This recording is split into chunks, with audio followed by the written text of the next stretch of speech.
Hi, this is Rob O'Malley and the O'Malley team here at Preferred Rate. And today this video is entitled The Buy Now versus Later Discussion I'm having with your clients. There's a topic for you. All right, so I share this with every single home buyer I speak to that's interested in pre-approving to buy. I share it with anyone who will listen. I start out with a simple supply and demand conversation. Today we're already in a low inventory environment. We have high interest rates and low inventory. The buyers ask me, well, Rob, I'm hearing that interest rates are poised to drop in the next 12 months or so. I'm considering waiting until the payment's lower because the interest rates are lower.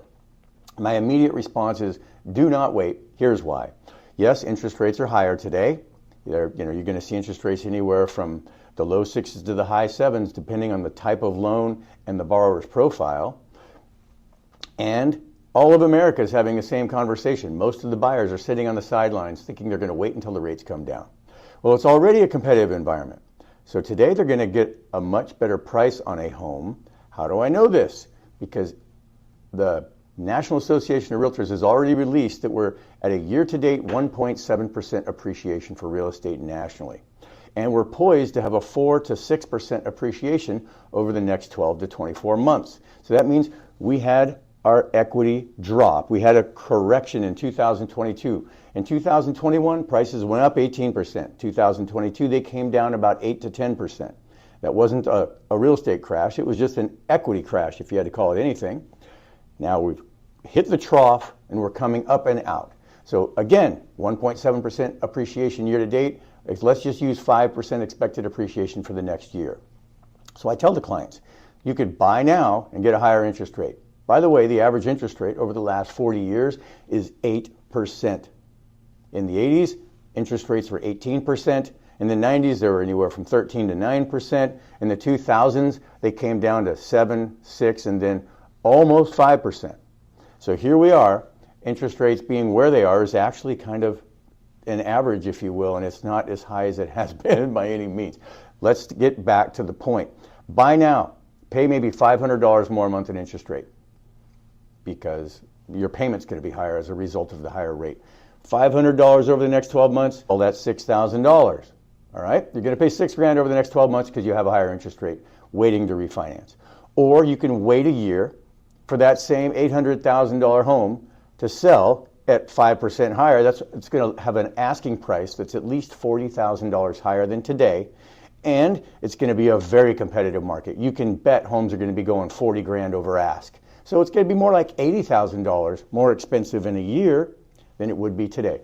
Pay $6,000 more in payment today or $80,000 more in home price tomorrow. Let's talk about mathematically why it's better to do it today. So every time you make a principal and interest payment, that principal portion is a savings contribution into your home, your asset, your retirement vehicle. So you're not paying rent and putting your hand out the window in the first of every month and letting that money go. No, you're actually putting a savings contribution into your house, principal reduction.